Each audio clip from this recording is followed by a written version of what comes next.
Hello everyone and welcome to this latest webinar from IHS Markit titled Leveraging mmWave for 5G. mmWave is a key component for 5G networks, yet it is not without its limitations. So today our panel will explore the benefits and limitations of mmWave, as well as deployment use cases, network planning and strategies, and performance benchmarking. Our webinar is co-presented by IHS Markit Technology, now a part of Informatech, and our partners Anritsu and Fujitsu Network Communications. My name is Alan Tatara, Senior Event Manager for the IHS Markit Technology Group webinar team, and I want to thank everyone for joining us. So before we get started, I do want to highlight some of the features that are available for you on our webinar today. So the console that you're looking at, it is completely customizable. So you can open, close, move, or resize any of the windows that you have open on your screen and arrange the console any way you like. Now at the bottom of your console are several application widgets which contain additional features that are available for you. I do want to mention the resource list widget, and this is where you will find additional material about our topic, including the downloadable slide deck from today's session, as well as other valuable information, including a special report authored by analyst Richard Webb. You'll also notice a Twitter widget at the bottom of the screen, and this means you'll be able to tweet directly from within the console. And today we're using the hashtag mmWave. We will also have a live Q&A session directly after our presentation, so please submit your questions or comments at any time by using that Q&A box that is on the left side of your screen. Also, this webinar is being recorded and the on-demand version will be sent to you within about 24 hours. And finally, if you encounter any technical issues, just click on that question mark widget and you will get the answers that you need. So now let me introduce our panel. First leading our discussion is Richard Webb. Richard is an Associate Director in the Mobile Transport segment at IHS Markit, now a part of Informatech. We are also joined by Russell Lindsay. Russell is a Product Manager focusing on handheld test and measurement equipment at Anritsu. And rounding out our panel, we have Joseph Masserino. Joe is Principal Solutions Architect in the Optical Networking Group at Fujitsu Network Communications. So welcome to our panel. It's a pleasure having you with us. So let's get started with our webinar. So Richard, I will turn it over to you. Thanks, Alan. Hello, everybody, and thank you for joining us. As you can see from the agenda on screen, we're going to start with a few introductory comments on trends and characteristics of mmWave, and then outline some of the problems and challenges of usage. After that, we'll look at solutions and review what it looks like from a deployment perspective. Then we'll hear our sponsors, Anritsu and Fujitsu, talk through their approaches to mmWave for fixed wireless access in particular. And lastly, we'll make a few quick concluding remarks before we enter the Q&A section. But without further ado, let's get underway. So I'm going to kick off today's webinar by briefly giving some context around mmWave and outline some of its characteristics and challenges, as you can see on screen. So it's a high-capacity line-of-sight wireless connection that can utilize several different spectrum ranges. In mobile backhaul, we've probably seen it most so far used in the E-band range, around the 71 to 86 gigahertz range, but for 5G fixed wireless access applications, it's mostly going to be utilized lower down in the frequencies, something that we'll look at in a minute or two. It operates with narrow concentrated beam signal for point-to-point connectivity, uses techniques like MIMO and beam forming, but one of its limitations is range, and that's typically in the order of several hundred meters rather than several thousand meters as other microwave frequencies are able to reach. But that still means it's viable for a number of different applications, such as within a local neighborhood where radios, for example, could be pole mounted to offer 360 coverage, though also in such deployments there's going to be signal attenuation and environmental issues. And that's something we're going to dig into in a lot more detail later on. Other important issues for consideration. Firstly, spectrum, of course. Is it available and for how much? Once you have spectrum, how do you plan the network? How are you going to scale that up in a network efficient and cost efficient way? Where do you have permission for siting radio poles? And is there adequate power supply for those? And of course, all the regular backhaul considerations apply for all radio types: capacity, cost, reliability, network operations, and so on. So we're going to be looking at smart transport solutions, which is a vital part of fixed wireless access applications. And lastly, there are, of course, some commercial considerations. The business model, the cost of CPE, building revenue streams, so on. That's a whole other webinar. Today we're covering much more on the network side, but we did want to acknowledge that there are some other elements in the equation as well. So let's compare millimeter wave to what is, if you like, the other flavor of 5G radio, sub-6 gigahertz. How do they shape up? What's the best usage fit? So millimeter wave has channels up to 400 megahertz, whereas sub-6 has up to 100.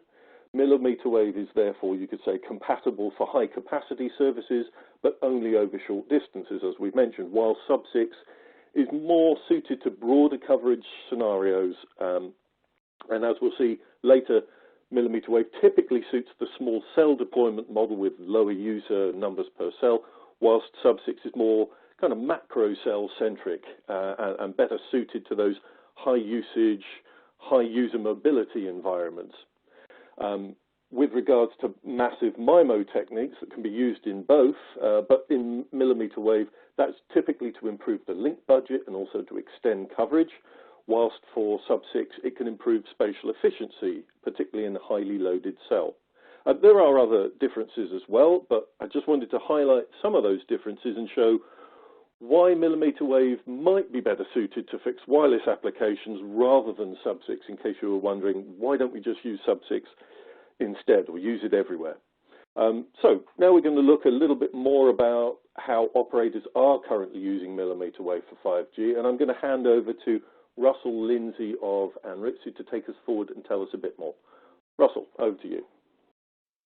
Thank you, Richard.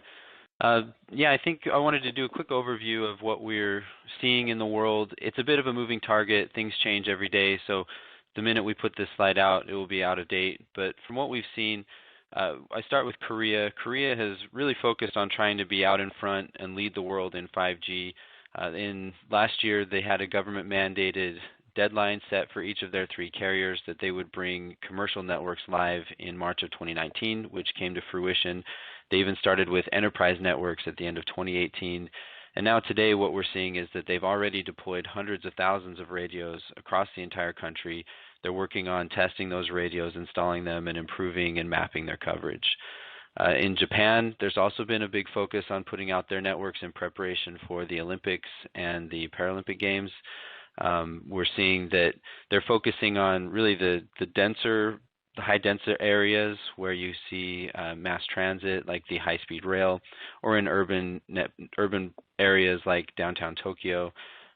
They just finished their spectrum auctions in the sub-6 and millimeter wave. In the U.S., there's really been a high focus on the millimeter wave, both in fixed point wireless and in mobile.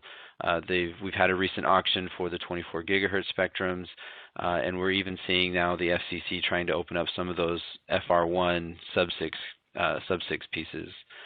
We're also basically seeing new installations of commercial networks every day, so it seems like every day we hear a new city being announced. Moving over to Europe, and not to generalize too much, but really all major countries are moving their networks forward. We've seen trial networks in the UK, Spain, France, Germany, and many, many other countries.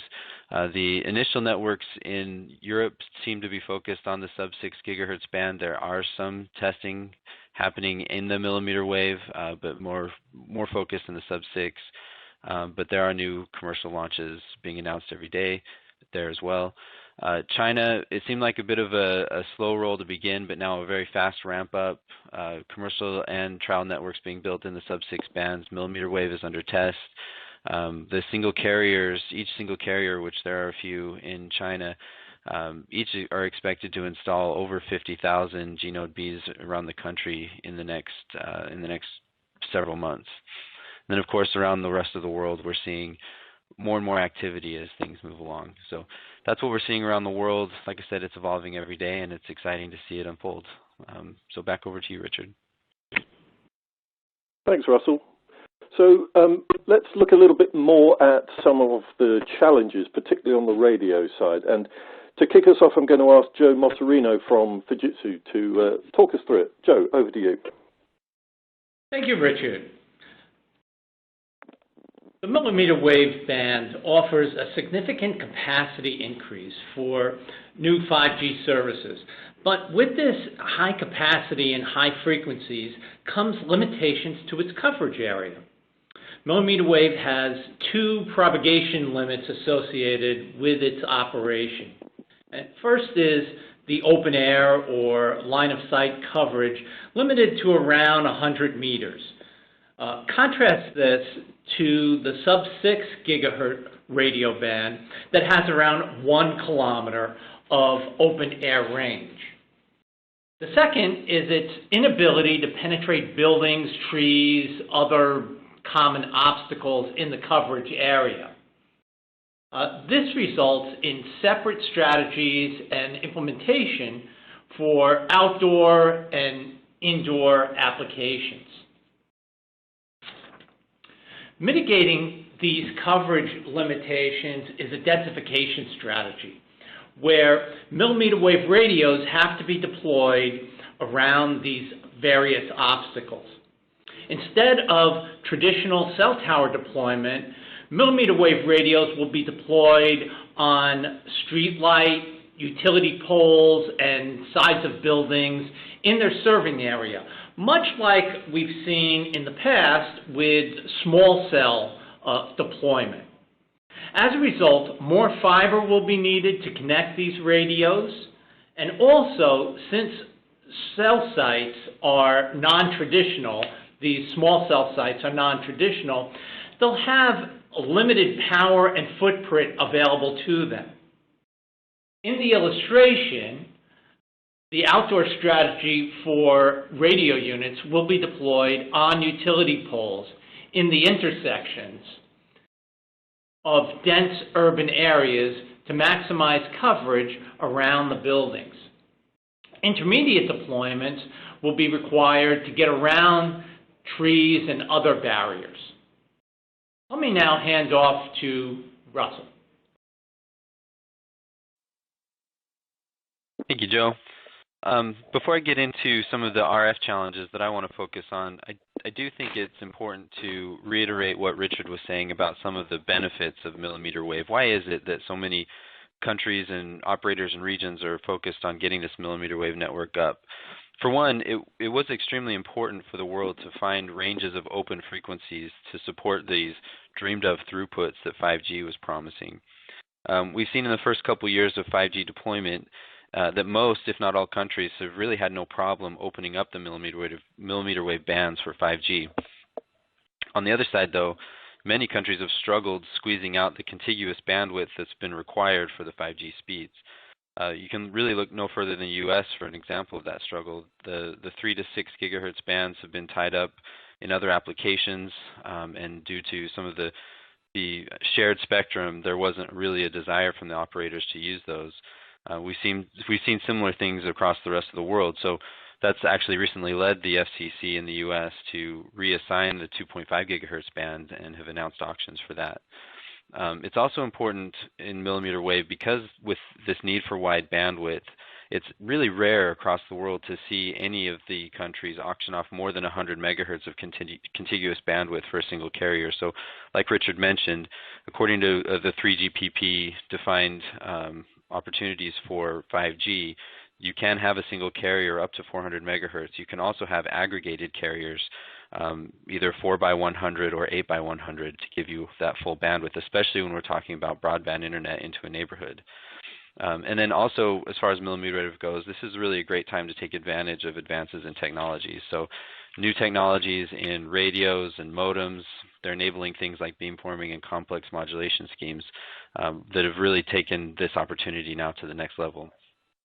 So on that note, now I'm going to focus a little bit more on the RF challenges that Joe's already discussed. As he said in his first slide, it really, on the RF side, it boils down to path loss. You can see here in my slide on the left that the wavelengths of high-frequency signals are naturally much shorter than those of the lower frequency signals. So the wavelengths of a 28 gigahertz signal are 7 times shorter than the FR1 band signals for 5G and 40 times shorter than a 700 megahertz LTE signal. So that really leads us to the two big obstacles, which are free space path loss and object path loss. So on the note of free space path loss, getting the signals from the radio on the tower to a device in the home can be a challenge. So as the wavelengths get shorter, the path loss through oxygen and water can get higher and higher. You have your AM radios that have been transmitting for decades, and they go for miles and miles as they transmit at kilohertz and megahertz. But as signals for mobile communications have gone higher in frequency, we've seen the densification of networks. Millimeter wave represents a new level to that same challenge and is going to require some different solutions. So at 24 gigahertz, you see on this this plot that I have on the screen, you see some bumps. At 24 gigahertz, there's a bump where the absorption line and the scattering of water vapor can really attenuate your signals. And then even bigger, as we start to think higher in frequency, when you get to 60 gigahertz, that absorption line for oxygen really bumps up the attenuation with the path loss. So that's going to be an issue as things continue to evolve. Now, fortunately, as far as free space path loss goes, we've actually seen that the performance of these radios has been a little bit better than expected. But the bigger challenge for these signals is going to be the object path loss, especially when we're talking fixed point wireless, where most of the applications are taking a signal from outside and bringing it inside. The shorter wavelengths are quickly absorbed by physical objects like brick, drywall, and even foliage. If you think about sitting in your living room when you go to connect a mobile phone or a PC to a Wi-Fi network, you typically will see all of your neighbors' Wi-Fi networks as you connect to your own. But if those were millimeter wave transmitters, those signals wouldn't even leave the living room. So that's walls, but even windows, which have typically been a conduit for some of these wireless signals to go in and out of a building, are especially problematic because many of them are coated with UV protective films that heavily absorb or reflect the millimeter wave signals. And then furthermore, apart from just getting into the building, there are obstacles around the buildings like metal fences, telephone poles, and trees that are going to attenuate those signals. So all of these technological challenges really lead to some practical challenges. The greater free space path loss means more radios are going to be required, which we talked about densification. This is going to require more planning and especially a lot of alignment with local governments. There have been a lot of fears around the safety of 5G networks, and those fears really come from this public knowledge that these networks are going to have to be more dense. And there's a fear that denser networks means greater RF power, but really it's actually quite the opposite. The reason for the denser network is because of the lower RF power that you're going to see. And so planning that and working with governments to make sure that that is clear is going to be a challenge for the operators. Spectral clearing is also going to be important because these signals and millimeter waves are sensitive to interference. Trying to make sure that there are no interferers in that area is going to be important. And then working through and trying to deal with the increased costs of more networks, installation challenges. They're all going to be practical challenges for those that are making installations. So now I'm going to hand it back over to you, Richard. Thanks very much, Russell. So we've heard about some of the deployment and densification solutions and we've heard about some of the challenges. But now we're going to hear about a little bit more about some of the solutions, particularly around those areas that Russell and Joe have just outlined. But before we move on to that, I'd like to just remind everybody that you can submit questions to us at any point. If you want to click on the Q&A part of the WebEx interface, you can just submit your question. We'll get to those, or get to as many as we possibly can at the end of the presentation. So now, as I said, we're going to look at some of those solutions. So I'm going to ask Joe to take us forward first. Joe.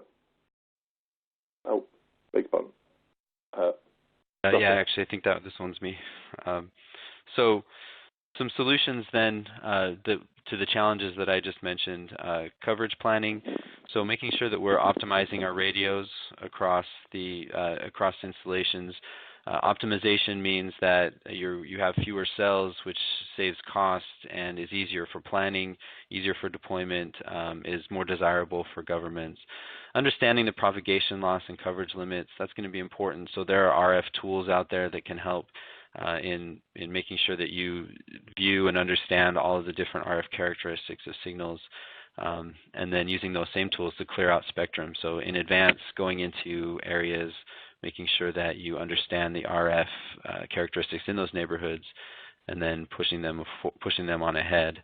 And then as far as simplifying the home installation, that's going to be making sure that whatever we do in the home is we've come in, we've optimized our networks, we have radios pointing in the right directions.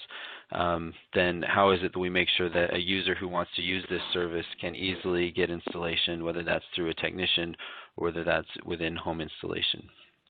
So now I'm going to pass it over to Joe for more information on that. Well, thank you, Russell. So we looked at various, let me just move the slide over. We looked at various types of planning from Russell. Let's look at some modeling tools to densify the millimeter wave target areas. So custom modeling and automation tools are used to plan a target area for densification. The outdoor millimeter wave deployment strategy follows that of small cell deployment, as I mentioned before, and is deployed in a mesh. On the right side is a target area to be modeled. Below that, the modeled view shows the density of high-speed internet traffic and proposed cell sites using millimeter wave fixed wireless access technology. There's no standard for these modeling techniques as of yet, but it provides a fairly accurate level of deployment for proposed millimeter wave cell sites. Brownfield deployment for 5G millimeter wave radios will be at 4G small cell sites where mobile network operators already have a presence. Because of the densification strategy for millimeter wave, many greenfield 5G picocell type deployments will exceed the number of 4G small cell sites that you have today. And shown are pictures of non-traditional cell sites for millimeter wave that in most cases blend with the area landscape. Let's look at the transport options for millimeter wave radios in a centralized or cloud-based RAN topology, realizing pooling and cell site aggregation. The transport deployment model is from the radio unit to the distribution unit, as shown at the top of the slide, and referenced as a distribution unit or combination distribution and central unit, shown in the slide as a DU/CU. I've listed 4 transport options based on the deployment limits and considerations previously mentioned for millimeter wave radio. First is dedicated dark fiber. This is the best transport method for fiber-rich environments. Of course, you don't have fiber in every area in terms of service capability, so the next 3 options utilize varying degrees of wave division multiplexing, or WDM technology. Ethernet transport technology is less of an option here due to the power, space, and capacity configurations of millimeter wave radios at these small cell-like sites. WDM extends the capacity of fiber when strands of fiber are limited. Full passive WDM transport is the next in line and offers the lowest cost capacity extension of dedicated dark fiber. However, this lacks any remote visibility for performance monitoring. Next is semi-passive WDM optical transport. This is a low-cost technique, as it is semi-passive. One end is passive, the other end active, and it adds a level of remote visibility through that active side of the network. More about this option in subsequent slides. Now, let me just finish off this slide with the full active WDM. This is the highest cost but most flexible offering in full remote visibility and self-healing topology options. This option is often cost justified in sub-6 gigahertz type radio environments. When dedicated dark fiber, or DDF, is in short supply, semi-passive WDM transport offers the best approach in terms of high availability, performance monitoring, and minimal deployment requirements. In the semi-passive WDM transport option, the RU side, or remote unit at the cell site, is passive, which means it is low cost, it eliminates additional power and minimizes footprint using a WDM with its outside plant enclosure that is slightly bigger than the size of a tall coffee mug or, let's say, a pint-sized beverage of your choice. Smart pluggable optics are installed directly into the radio unit, or RU, to interconnect with the full active hub site. The hub site will have the intelligence to provide remote visibility into the network. Let's look at those networks now, and here are some topology examples of semi-passive use cases showing point-to-multipoint and linear topologies. At the cell site, the smart pluggable optics automate the operation between sites, and these optics offer service connections for CPRI, eCPRI, and up to 25 gigabit Ethernet type connections.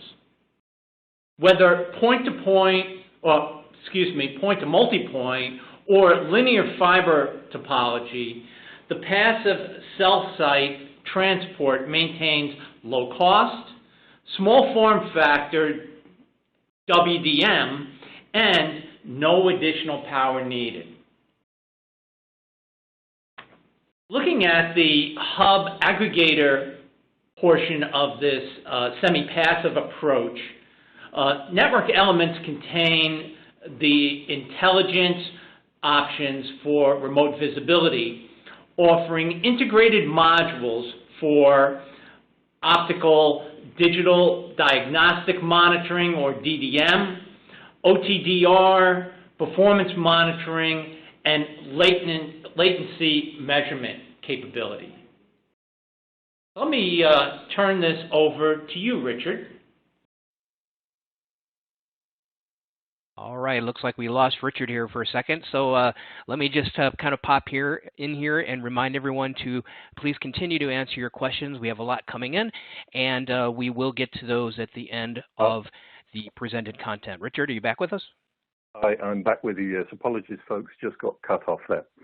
Thank you very much to Russell and Joe for giving us a great overview of the deployment and densification solutions and an overview of the transport network options that are available. But now it's really important for us to map those to real-life applications and look at that from a deployment perspective. So I'm going to ask Joe to come back in and kick us off there, and then hand over to Russell to give us some of those real-life examples. But Joe, over to you to start with. Great. Thank you, Richard. Well, we mentioned before, fixed wireless access is probably the target application for millimeter wave access. And here I'm showing an illustration of fixed wireless access transport for high-speed internet service to residential and small to medium business use cases. The residential and small to medium business buildings will have outdoor antenna arrays that are small, somewhat, about the size of a small-size laptop computer when closed. And these arrays will interconnect to neighboring cell sites that are on utility poles. These utility poles will have passive WDM for transport, as I mentioned previously, as one of the optimal transport methods. transporting multiple sectors of traffic across the network to the distribution or combination distribution central unit devices or network elements in the RAM. The cell sites interconnect to these DUs via the semi-passive transport system. Enhanced mobile broadband is another area that millimeter wave can be used in. A little more challenging here as you need to highly densify the area, but similarly, this enhanced mobile broadband use case would deploy radio units on utility poles and sides of buildings interconnected to the DU-CU using a semi-passive approach. So essentially a mobile operations for high-speed internet and mobile communications within 5G. Let me pass this over to Russell. Thanks, Joe. So I'm going to do something a little more fun. We've had a lot of time out in the field here for the last several years working with some of these networks, and I've put together here an example of some of the challenges and opportunities we have in installation of fixed point networks based on several real-world examples that we've seen out in the field. So here we have an example of a new community development where a group of homes have been built and they want to use 5G fixed point wireless for their broadband connection into their homes. But the question then comes to the operator who's coming in to install the network. How do I make sure that I cover this network correctly? So depending on the size of the neighborhood, in some cases we've seen that one single radio actually has enough power to cover an entire development. As I mentioned before, we've seen that in many cases a single radio could transmit several football fields away. So as long as it's installed high enough, it has visibility of the neighborhoods of the homes, one tower with one sector could potentially cover that entire neighborhood. Now, before installation, this operator takes a little bit of time to come out and do some mapping of the coverage. So let's say they install a radio, they've set that radio to transmit, and now they take an instrument, an RF instrument like a spectrum analyzer, they attach an antenna and they walk the neighborhood and they map the power. And they show that, okay, as I walk down this first street, I see plenty of power for me to transmit my signals. Second street, as I get into the cul-de-sac here, now I start to see some dead zones. Same thing as I go into the other street, looks really good for a while, but I'm seeing some dead zones there as well. So as we put that together, now we've seen this operator would see a story and say, okay, there's clearly something that's blocking the transmission of my millimeter wave signals. I'm not going to be able to cover the neighborhood. Why is that? So in this case, they may take a bird's eye look at the neighborhood. And in one case, they might see a tree. So let's say either it's a new tree or a tree that they hadn't noticed was there before. One single tree is blocking coverage to almost a third of this neighborhood.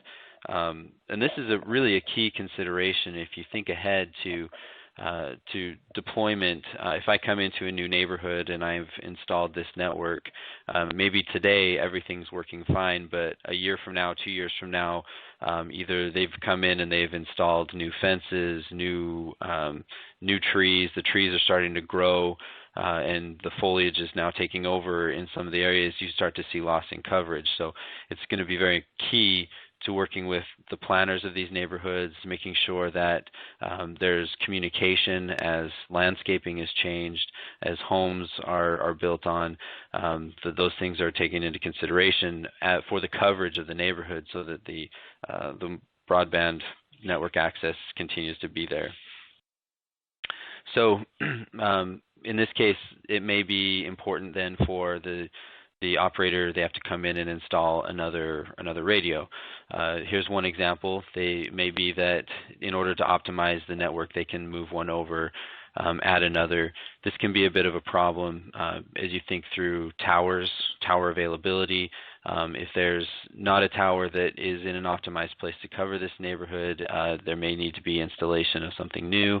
That can be expensive. It requires long-term contracts. It's really not ideal. So trying to minimize that can be very important to the operators.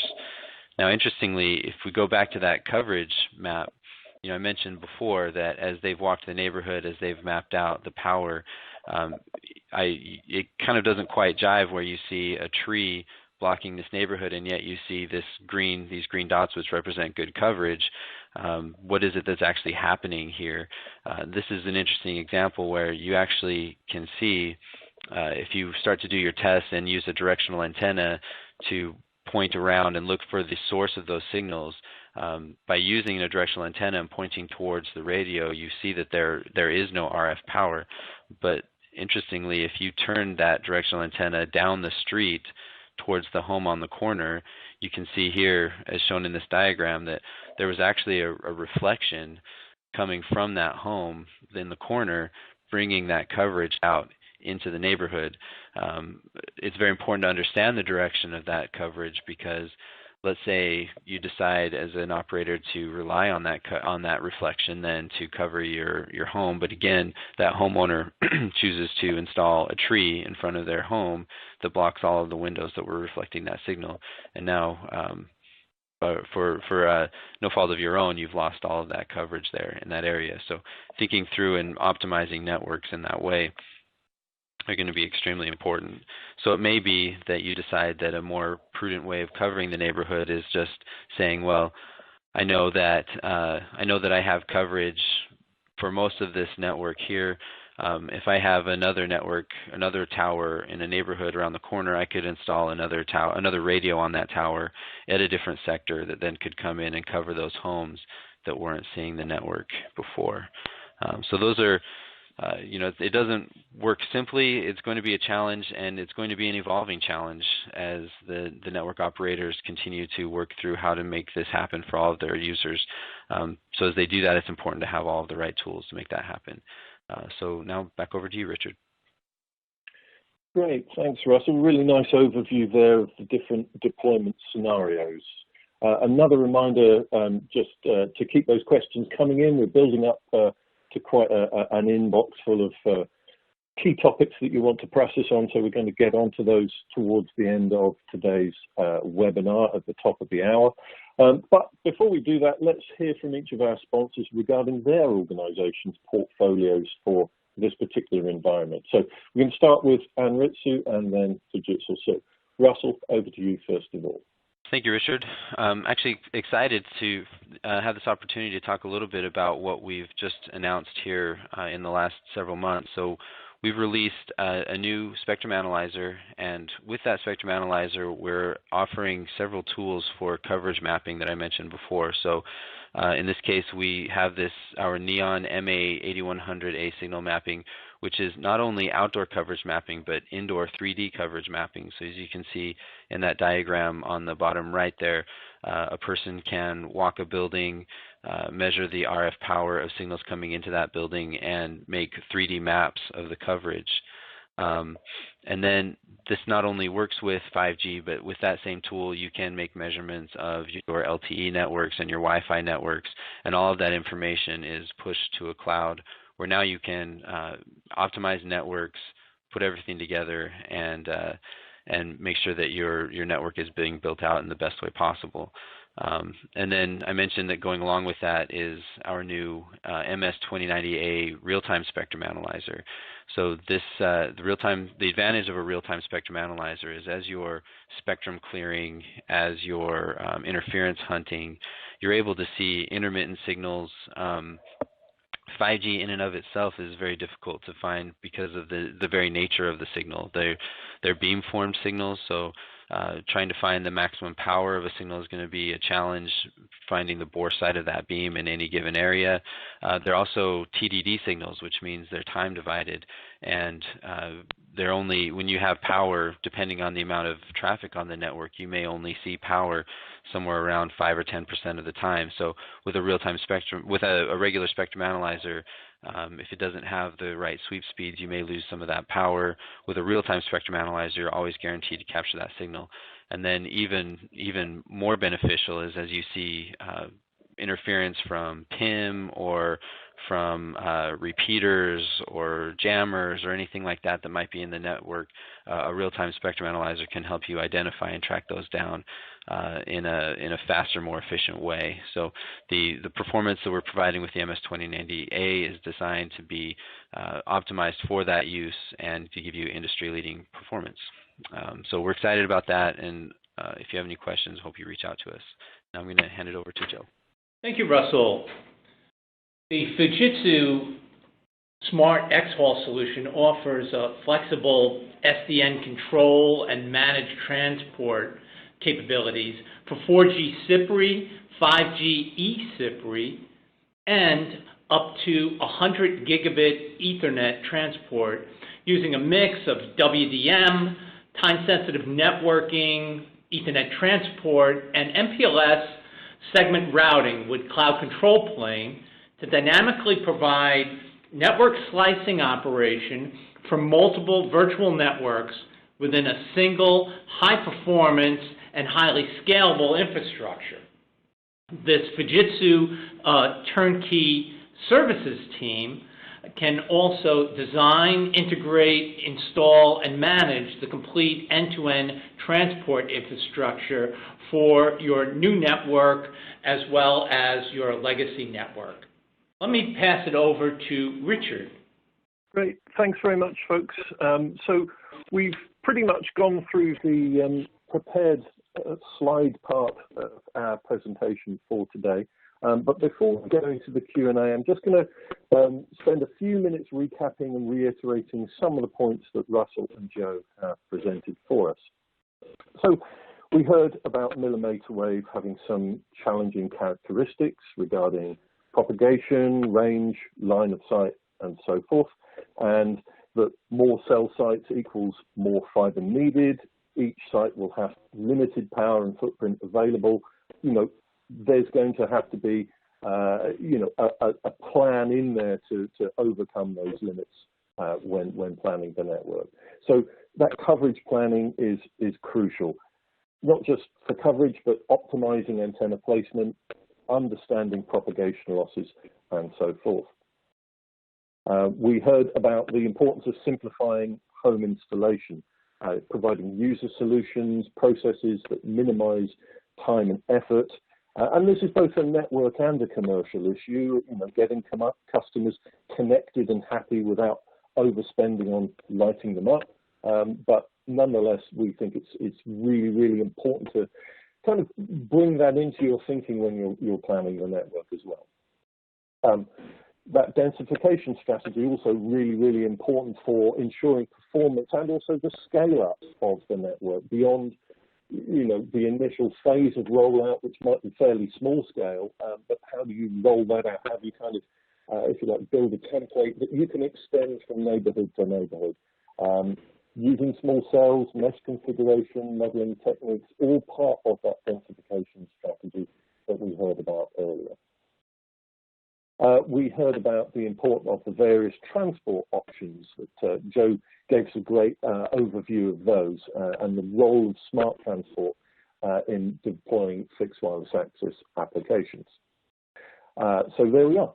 So we had a great overview from Anritsu and Fujitsu, I think, of some of the ways in which mmWave can be utilized within 5G applications. And now we're going to turn it over to you guys, really, to start picking our brains a little bit, I suppose, with some of the questions that you want us to go into to dig a little deeper. So let's start by having a look at some of the questions that we've had come in. Okay, I'm not going to read out the names of people contributing those questions, but I'm just going to read the questions out for you. So first question, what are the distance limitations of front haul at 25 gigabits? Joe, I'm probably going to turn that over to you first of all, as you've kind of been talking about transport specifically. Joe. Well, thank you, Richard. So typically, the distance limitations are limited by the radios, the radio unit to distribution unit, and that has been defined and standardized as up to a 100 microsecond latency budget for most applications, most being really all but the ultra-reliable low latency type connectivity use cases. So that's typically that distance of 100 microseconds equates back to about 20 kilometers of dedicated dark fiber. Just the latency loss in the 20 kilometers of dedicated dark fiber will consume that entire latency budget. So you'd have to have very low latency types of equipment on either end to provide that interconnect, such as WDM, which is extremely low latency, or time-sensitive networking, which is also extremely low latency. But in answer to the question, essentially, distance limitation in the front haul is about 20 kilometers. Okay, thanks very much. I think that answers that question. Russell, any comments, or are you happy to move on? Nope, that's Joe's area of expertise. Okay, great.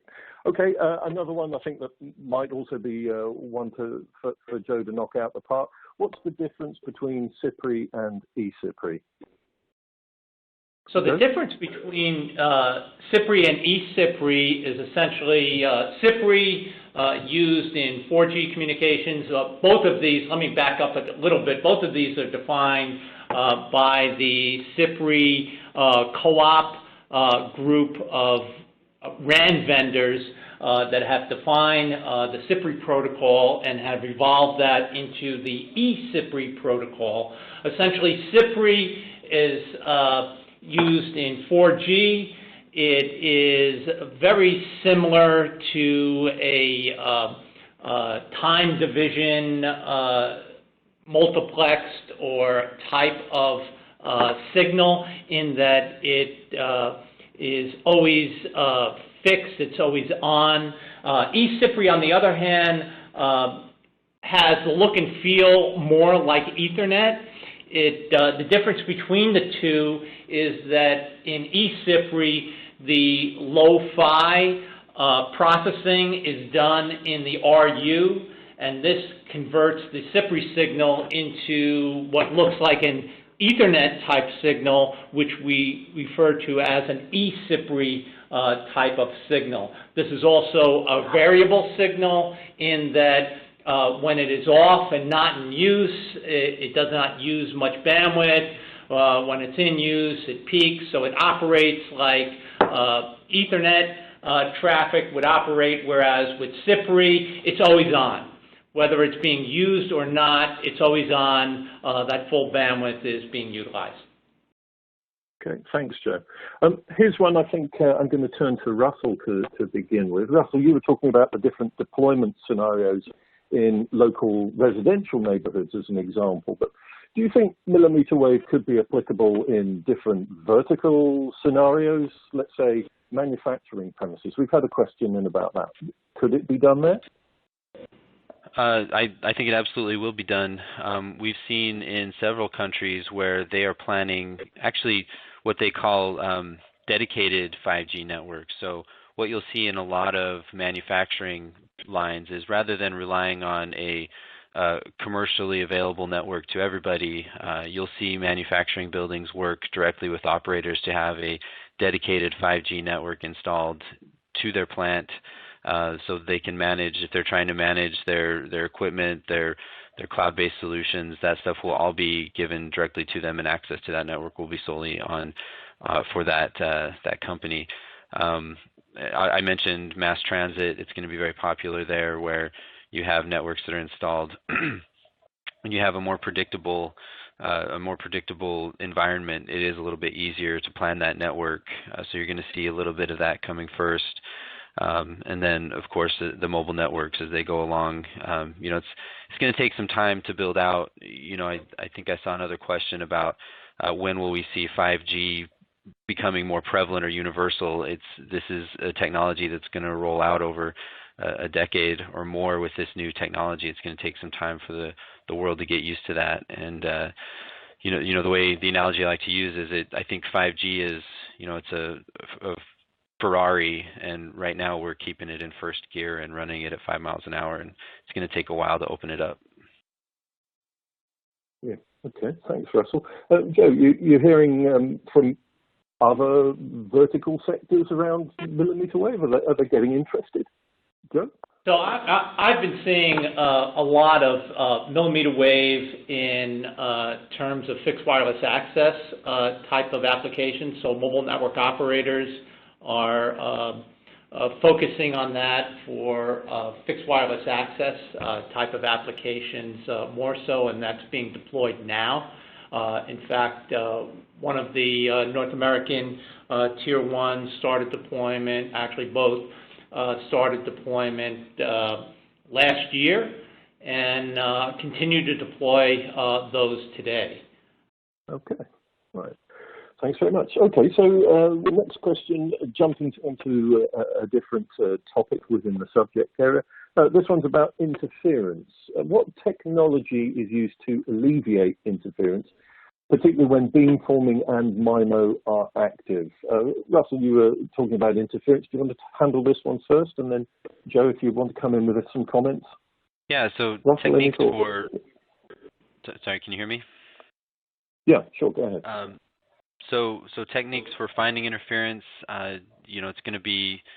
Obviously, there are several different types of interference. There's going to be a lot of multipath issues here. So utilizing tools that go beyond just throughput.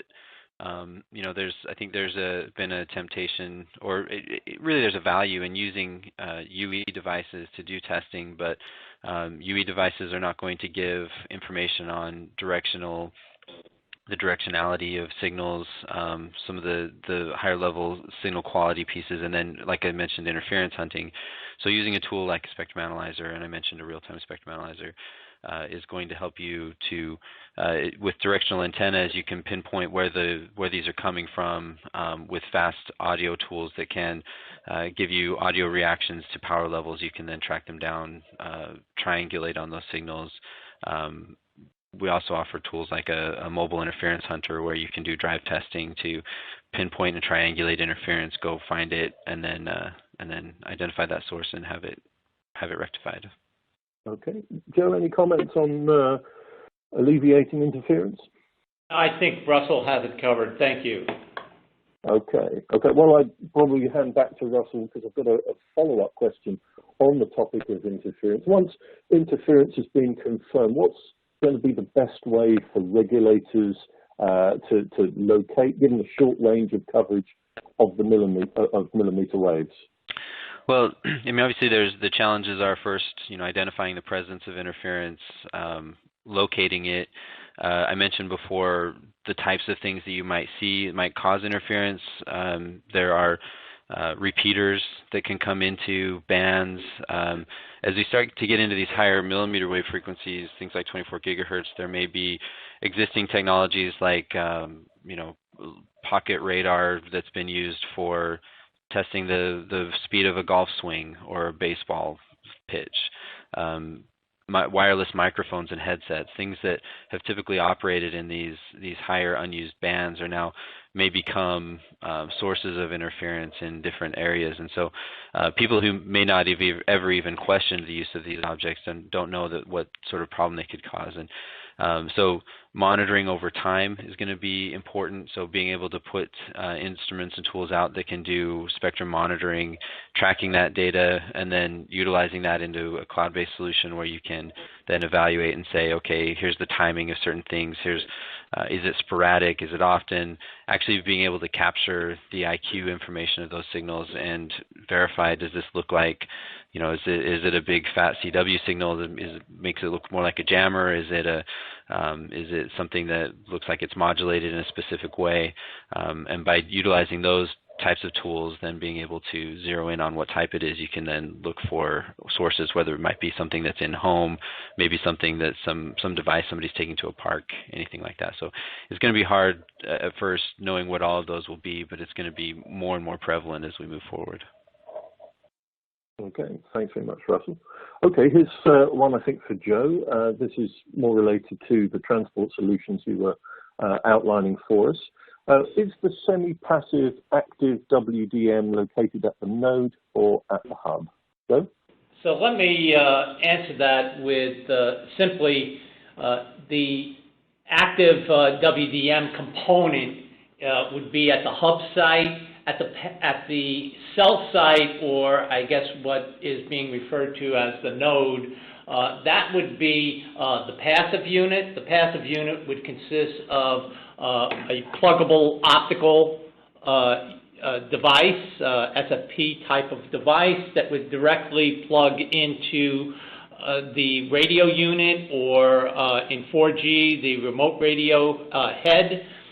This is not an ordinary optical pluggable, but a smart optical pluggable that has processing capabilities and remote communication capabilities, tunability operations to automate the overall operation. And then also at the cell site or node site, you would have the passive WDM itself, the wave division multiplexer. These are small devices. They're in hermetically sealed types of cases, so as to be deployed at these locations for when millimeter wave is used, such as a utility pole or the side of a building type of deployment. Okay, thanks very much. I've got time just for one more question. It is another question for Joseph, really focused on some of the transport solutions. Joseph, it's specifically around Fujitsu's solution. How does your WDM equipment differ in terms of the millimeter wave scenarios we've been talking about compared to existing 4G type of deployments? Actually, in 4G, typically what was used outside of dedicated dark fiber was WDM type of deployments for transport. In 5G, you have WDM that can be used based on the use case. For instance, we talked about millimeter wave throughout the webinar and the limitations in terms of millimeter wave that would force it into these locations that are challenged for footprint and power, overall operation. And there you would use a WDM technique, as I mentioned before, a semi-passive type of technique.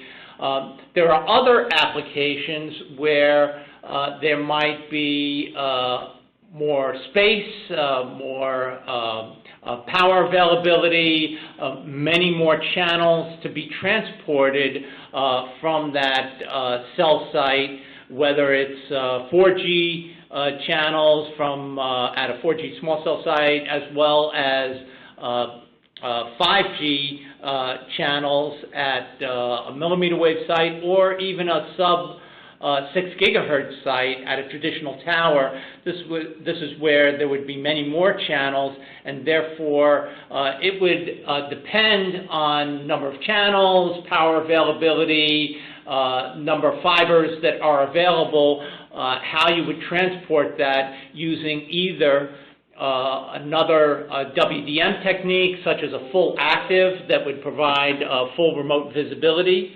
or a time-sensitive networking Ethernet transport type of system that would provide precision timing and would open up to network slicing applications for the future. Okay, thanks very much, Joe. Really appreciate the answers from both Joe and Russell. Unfortunately, that's all the time for the questions we have today. We'll do our best to follow up with everyone whose question we weren't able to answer in the days following the webinar, so we'll try and give you some sort of answer offline. That's all we have time for today, so I'm going to hand back briefly to our moderator, Alan Tatara. Alan. Thank you, Richard, and thanks also for leading our discussion today, and a special thank you to Russell and Joe for this informative and engaging discussion. As Richard mentioned, there were a lot of questions coming in, so our panel will be following up with you via email, and thanks for everyone as well for participating on our webinar today. An on-demand version of this webinar will be made available shortly, so feel free to come back, view this session again, or even to pass it along to your colleagues. Now, you will see a short survey pop up at the conclusion of this webinar, so please take a few moments to fill that out. And finally, make sure you continue to follow us on Twitter and LinkedIn for information on future webinars from IHS Markit Technology, now a part of Informatech. So again, thank you for joining us, and have a great rest of your day.